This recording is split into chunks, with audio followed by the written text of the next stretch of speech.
Hi everybody, this is Bonnie from bonniescreativeplace.stampingup.net, and I am doing a little series on watercoloring since this month is all based on watercoloring. It's watercoloring month, I guess is what they're calling it, and I've been showing different techniques. I don't know what order these are going to go up in, but I'm showing a background technique, a wash technique, how to use the watercolor pencils, how to use the pastel chalks, and now I'm going to show how to use our actual stamp pads. So this is the card that I ended up putting this design on. Now I'm not going to show you start to finish on how to make the card. I'm just going to show you on how I did the watercoloring right here, okay? So I already went ahead and I already stamped this in Sierra Sand ink. And it's a water base, and so it's going to be fine. It'll blend in. Then I've got Old Olive, Daffodil Delight, and Polished Pink. And the stamp set I'm using is Cottage Rose. Now you're going to take and you're going to squeeze your stamp pads like this to get a little ink in the palette. Now if you don't want or you can't squeeze because you have trouble with that, take re-inker and drop a little bit in your palette or on a block or anything to that effect, and this will do the same thing. Then you're going to do into all of these, oops, you're going to do this to all of them. There we go. See, sometimes I can't even squeeze them. Oh man, that wasn't good. Don't drop it. Okay, quick fix. All right, just got ink where I don't want it. And then we're going to do the same thing to this one, and a little bit more. Sometimes it's easier if you do use the re-inker, because then you can see, you know, where your ink is, and you're just pouring it in there. Now for this technique you do need the Aqua Painter pens, and they come in a set of 3. They come with one that is like a brush type pen, and then they come with a small and a larger tip. And how you fill them is you end up taking this right off. You fill this right here with water, tap water, and yeah, or whatever you want to put in here. People have done the bleach technique and put them in here, and that's kind of fun. Now it does stain your tips, but to make sure that your brush is clean, and this I've been using, but you could tell if you were in person. You just squeeze right here. There's a spot that says push. You just squeeze on it until water comes down, and then if you wipe it back and forth on a paper towel, and once you see that there's no ink coming off from it from when it's wet, then you know that it's all clean and you can use it in the next color. So that's just you know, how to take care of them. You do need a little thing of water. I like to have it here handy. So what we're going to do is we are going to just color. So you're going to take and you're going to squeeze your thing and dab some water down into your palette. It's okay if this is water's here. If you leave it in the palette, it's not going to hurt anything. This is water-based ink. If you don't like that idea, you can clean it out with a paper towel when you're done.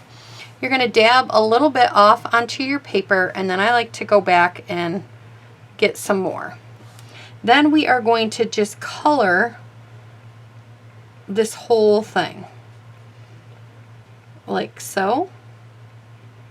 And I'm just going to keep coloring around, and I'm going to keep grabbing more, and I'm going to dab it in. Now say you want however much you have on your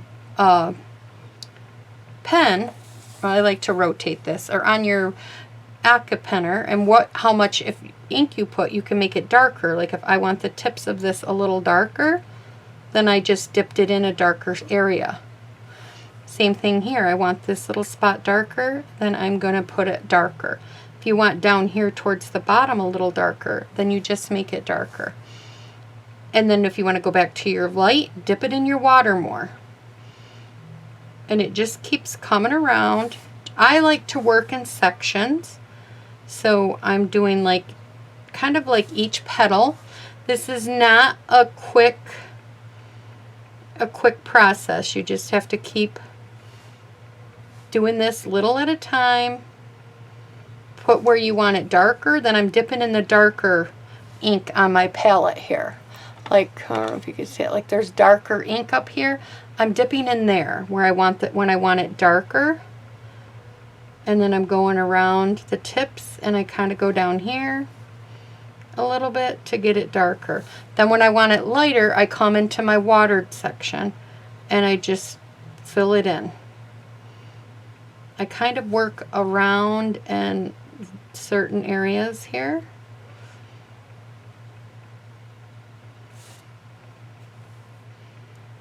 This does take a little time, so be patient when you're kind of doing it. I don't know if I said I stamped this in Sierra Sand and on watercolored 100 grit watercolored paper that Stampin' Up! Sells. So, yeah.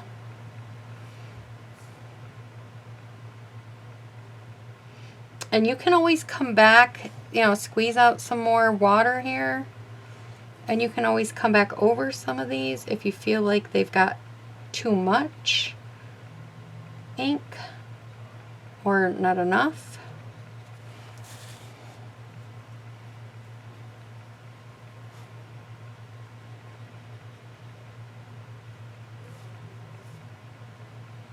I like the variety a little bit, like it has a variety of colors.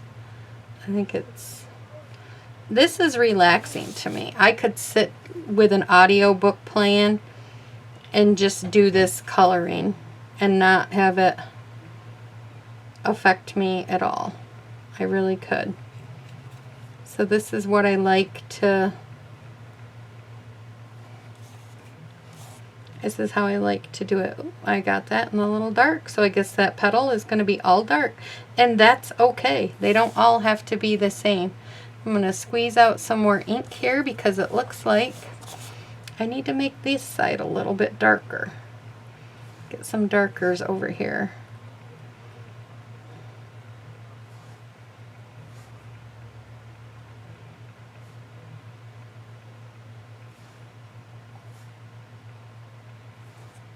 And I'm not, you could see, I'm not a professional, like where light shadow is, where dark. I don't, let's say, I'm not good at that. So this is just me doing it until I think it looks good to my eye. And that's all that matters.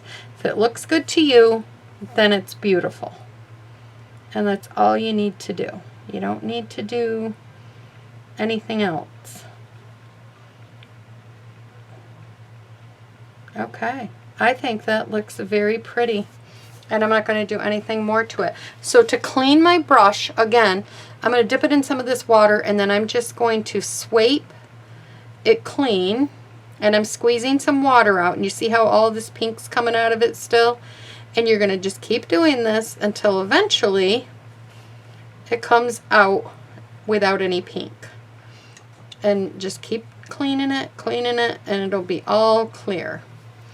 Alright, so now let's go ahead and do the green leaves.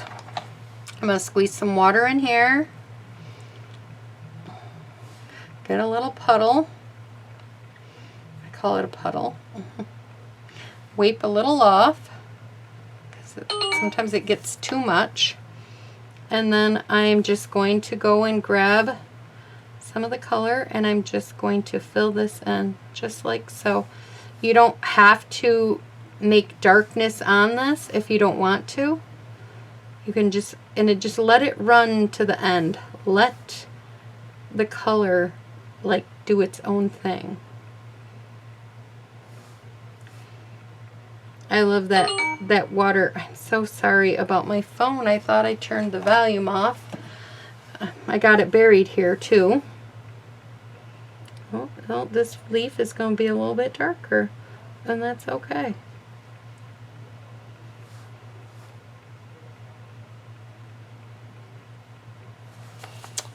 Make sure I'm still in the camera. I sometimes tend to not forget to look up.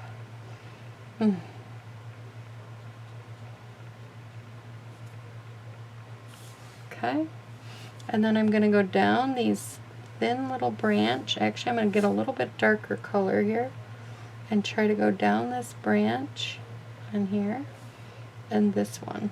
And if you wanted to, you could dip a little bit darker and you could follow along these little spots. That is entirely up to you. You could leave it with the pale look. I kind of like the pale look. This one looks really pale, so we're going to add a little more color to it. And this one.